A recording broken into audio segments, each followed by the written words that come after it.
The Kenston Field Experience is a life-changing opportunity for students to learn about geology outside of the classroom by visiting national parks. Every other year, roughly 30 students go out west for 3 weeks and see the beautiful parks and have the time of their lives. Mr. Bill Berger, recently inducted into the Alumni Hall of Fame, spoke about how the trip originated and developed along with Don Torma. Seeing the fact that the foreign language trips were going places, said, well, why can't we? Then somebody showed up in 1978, at the beginning of the school year, Don Torma. And I asked him if he'd like to go, and between the two of us, we put together our first trip. 9 kids, and after that we did probably 20 more trips. It did take a while for it to get going, and then when we got up to 2 vans, then almost 3 vans, then it really got going, and now we have a bus. Brian Turk, a geology teacher at Kenston, has had the unique experience of going as a student and a teacher. He is now the lead advisor along with Mr. Torma's wife, Kathy Torma. Together, they lead and teach the students and work to enhance the structure of the trip.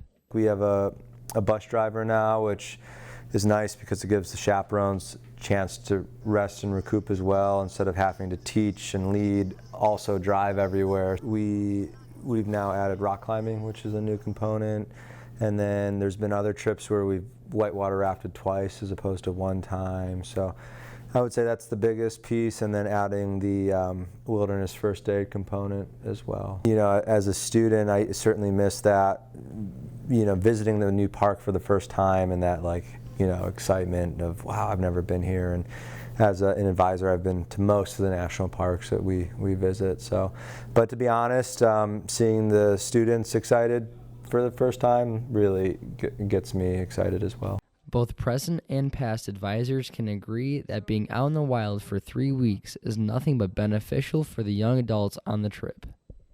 Just trying to teach the kids geology.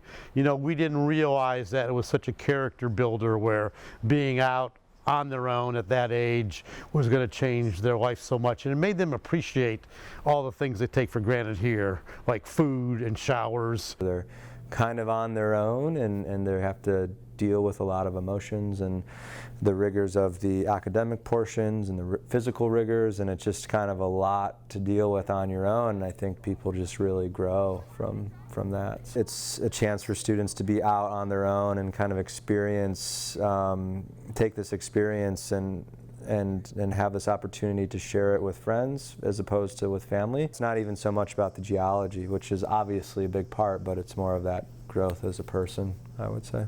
Additionally, the experience students get learning in the field as opposed to the classroom is unrivaled. Books don't do it justice. You know, to be out there and actually take the hikes and do all that is just huge. That was the whole point behind the trip, was to turn kids into self-sufficient doers, and that's the way you learn, is by field activities. Unfortunately, the restriction on technology is becoming increasingly more necessary to enforce. And it's always been a rule that no cell phones have been allowed on the trip, and I think everyone, including students, are in agreement that that enhances the trip for them. This trip really made me appreciate my surroundings and nature and just like how nice it is, and also we didn't have technology on the trip, so it made me less attached to all the technology and more like involved in real life. When I got back, I didn't even want to go on my phone. I just kind of wanted to go on more hikes and go camping more. With the absence of phones and other luxuries, the students interact more with their surroundings and each other, which leads to a more memorable experience. So I don't think it was till we got back, and then, you know, even a couple years later, kids would come back to us and tell us that, you know, that was the best thing they did in high school. Bomber Media, this is Dennis Princik.